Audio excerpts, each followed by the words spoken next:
Start करते हैं scope and life of a variable से। स्कोप क्या होता है? Variables scope is the portion of the program where the variable is accessible और विजिबल।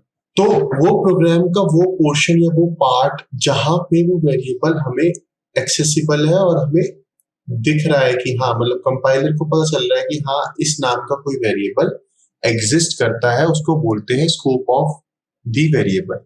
लाइफ या एक्सटेंट, इसको लाइफ भी बोलते हैं, एक्सटेंट ऑफ अ वेरिएबल भी बोलते हैं। Duration for which a variable is present and associated to a memory location.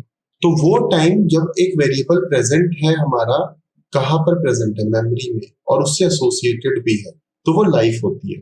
For example, अगर मैंने एक फंक्शन कॉल किया और उसने डिफाइन कर रखा है इंट ए, तो जो ये ए है इसका स्कोप क्या है? इनसाइड दिस फंक्शन, क्योंकि इससे बाहर ये किसी को पता नहीं है, बाहर किसी और फंक्शन को, कि ए एग्जिस्ट करता है। तो इसका जो स्कोप है वो है इनसाइड दिस फंक्शन। और इसका जो एक्सटेंट है वो जब तक ये फंक्शन रन कर रहा है तब तक। तो क्या होता है, जनरली हमारे पास एक प्रोग्राम है, उसमें मेन फंक्शन है, मेन फंक्शन सबसे पहले कॉल होगा, फिर मेन फंक्शन ने मान लीजिए फन को कॉल कर दिया, fun को कॉल कर दिया। तो यहाँ पर इसके स्टैक में ए वेरिएबल बनेगा जो इंटीजर टाइप का होगा, उसमें कुछ वैल्यू स्टोर होगी जो भी यहाँ पे हम प्रोसेस कर रहे हैं। जब ये यहाँ पे रिटर्न कर देगा या अपना कंट्रोल जो है अपनी कॉलिंग फंक्शन को दे देगा, तो ये फंक्शन हमारा स्टैक से हट जाएगा। और जब ये स्टैक से हट जाएगा तो यहाँ पे जितने भी इसके अंदर के वेरिएबल है वो सब डिलीट हो जाएंगे, जिसके साथ ए भी डिलीट हो जाएगा उस स्टैक से। तो जो ए की लाइफ टाइम है वो कब तक की है? जब तक ये फंक्शन रन कर रहा है। इसमें हम एग्जांपल लेते हैं जरा स्कोपिंग को अच्छे से समझने के लिए। int k equals to 5, then int t equals to 4, int a equals to 9। मान लीजिए किसी पीस ऑफ कोड है, यहाँ पे कोई फंक्शन है उसके अंदर डिफाइन किया है, तो अगर मैं देखूं तो ये k मेरे को यहां से लेके यहां तक अवेलेबल रहेगा, यानी कि यहाँ पे भी अगर मैं printf k करूंगा तो ये k की वैल्यू को प्रिंट कर देगा।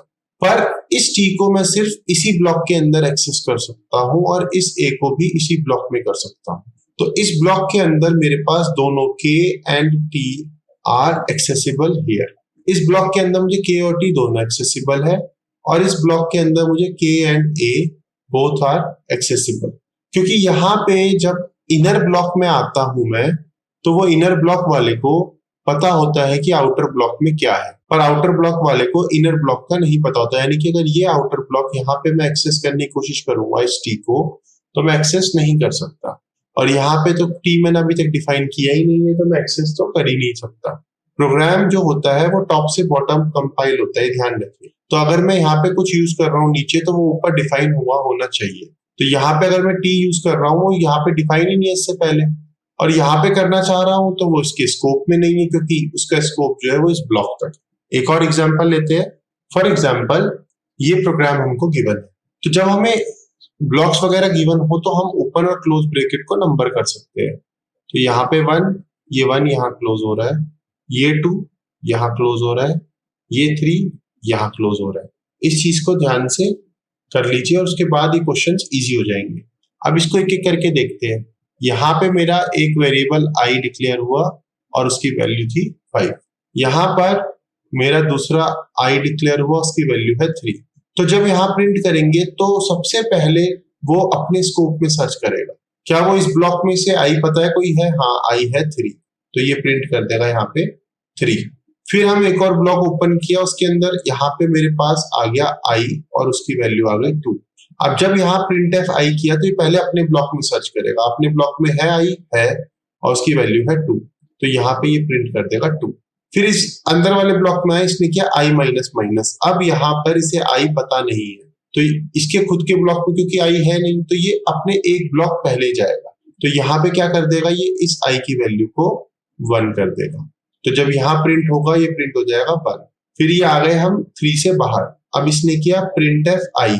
अब हम किस ब्लॉक के अंदर है? 2 के अंदर, क्योंकि 2 यहाँ बंद हो रहा है। तो 2 में i कौन सा है? ये वाला, इसकी वैल्यू क्या है? 1, तो वो प्रिंट कर देगा यहाँ 1। फिर हम टू ब्लॉक से बाहर आके हमने किया printf परसेंटाइल डी आई। तो जब हमने ये किया तो ये कौन से ब्लॉक के अंदर कर रहे हैं, 1 के अंदर, ठीक है। और 1 में आई क्या है, 3, तो यहाँ पे प्रिंट कर देगा 3। तो जो इसका आउटपुट आ जाएगा वो आएगा 3 2 1 1 3। ये ध्यान रखिए कि हम ब्लॉकिंग के अंदर जब ब्लॉक कर बना रहे हैं यहाँ पे ब्रैकेट से, तो अगर हमारे पास नहीं मिलता तो ऊपर जाएंगे, उसके पास नहीं मिलता तो और ऊपर वाले ब्लॉक में जाएंगे, उसके पास नहीं मिलता तो ग्लोबल में जाएंगे। तो ये चीज ध्यान रखिएगा, जब हम ब्लॉक्स बना रहे हैं तो अगर हमारे पास नहीं मिल रहा तो हम ऊपर वाले ब्लॉक में जाएंगे, फिर यहाँ नहीं मिल रहा तो इसके और ऊपर वाले ब्लॉक में जाएंगे। फॉर एग्जाम्पल अगर यहाँ पे i इक्वल टू 2 नहीं होता, i माइनस माइनस करना होता, ठीक है, this statement is not here, i minus minus करना होता, तो मैं ऊपर वाले ब्लॉक में चेक करता 3 के ऊपर कौन सा है, 2, क्योंकि 3 2 के अंदर एनक्लोज्ड है, तो 2 में चेक करता, इसे i नहीं मिलता, तो फिर ये 2 किस में एनक्लोज्ड है, 1 में, तो ये फिर 1 में चेक करता कि i है या नहीं है। अगर 1 में भी i नहीं होता तो फिर ये ग्लोबल में जाके चेक करता वहां पर i है या नहीं, वहां पर मिलता तो ठीक, नहीं मिलता तो एरर जनरेट कर देता कि i इज अनडिफाइंड।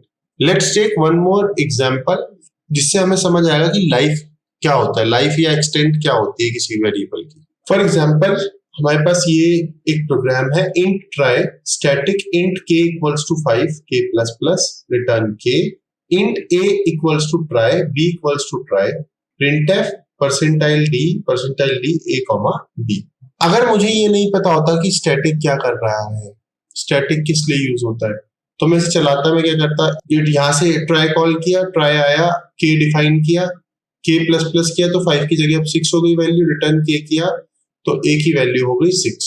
फिर b equal to try call किया, आया ट्राई में, k को 5 से इनिशियलाइज किया, फिर k प्लस प्लस किया तो फिर k की वैल्यू 6 हो गई, फिर रिटर्न k किया तो b की वैल्यू हो गई 6, और मैं ये टिक कर देता। बट यहाँ पर स्टैटिक है, स्टैटिक क्या करता है, स्टैटिक बोलता है कि ये जो मेरा वेरिएबल है इसको तुम दोबारा आओगे तो ये वाली लाइन नहीं चलेगी, इसकी पुरानी वैल्यू स्टोर्ड रहेगी, जो भी इसकी वैल्यू है पुरानी वो स्टोर्ड रहेगी। तो जब यहाँ पे ट्राई कॉल हुआ तो फर्स्ट टाइम तो ये इंस्ट्रक्शन चलेगी पूरी, तो यहाँ पे फर्स्ट टाइम क्या हुआ, जब ट्राई कॉल हुआ तो इसने किया int k इक्वल्स टू 5, तो फर्स्ट टाइम तो k इक्वल्स टू 5 हुआ, फिर k प्लस प्लस किया तो k की वैल्यू क्या हो गई, 5 से 6 हो गई, फिर रिटर्न k किया तो a के अंदर आ गया मेरा 6। फिर b इक्वल टू ट्राई जब कॉल हुआ, अब ये लाइन एग्जीक्यूट नहीं होगी, k की वैल्यू है 6, फिर हुआ k प्लस प्लस तो k की वैल्यू हो गई 7, फिर मैंने किया रिटर्न k, रिटर्न k किया तो रिटर्न 7, तो b की वैल्यू हो गई 7, तो ये 6 और 7 यानी कि ये आउटपुट आएगा इसका। तो स्टैटिक से हमें पता चलता है, जैसे स्टैटिक कीवर्ड है, अगर मैं इस k को यहाँ पे एक्सेस करना चाहूं तो क्या मैं एक्सेस कर सकता हूँ, यहाँ नहीं कर सकता, तो I can not access this k outside this function. तो स्टैटिक के लिए हमारा जो स्कोप है वो तो लोकल है, फंक्शन के लोकल में रहेगा, लेकिन जो लाइफ या एक्सटेंट है वो हमारा ग्लोबल है, यानी कि जब तक प्रोग्राम चलता रहेगा तब तक ही k जो है वो मेमोरी से अटैच्ड रहेगा, बट एक्सेसिबल ये सिर्फ इस ट्राई फंक्शन के अंदर होगा, इसके बाहर ये एक्सेस हम नहीं कर सकते। तो जब ये ट्राई फंक्शन कॉल होगा सिर्फ तभी एक्सेस होगा। जो हमारे नॉर्मल वेरिएबल्स होते हैं उनका स्कोप और लाइफ टाइम दोनों लोकल होती है, तो जब तक हमारा फंक्शन चल रहा है तब तक ही वो एक्सेसिबल है और तब तक ही वो मेमोरी से अटैच्ड है, जैसे ही फंक्शन हमारा हट जाएगा वो डिलीट हो जाएंगे। जो ग्लोबल वेरिएबल्स होते हैं उनका स्कोप और लाइफ टाइम दोनों ग्लोबल होती है। सो वेरिएबल टाइप अगर स्टैटिक है तो स्कोप लोकल है, एक्सटेंट ग्लोबल है।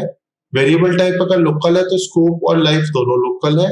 वेरिएबल टाइप अगर ग्लोबल है तो स्कोप एंड लाइफ दोनों ग्लोबल है। तो इस चीज को ध्यान रखिएगा। नेक्स्ट हम देखते हैं कि हमारे टाइप्स ऑफ स्कोपिंग क्या होती है। Thank you.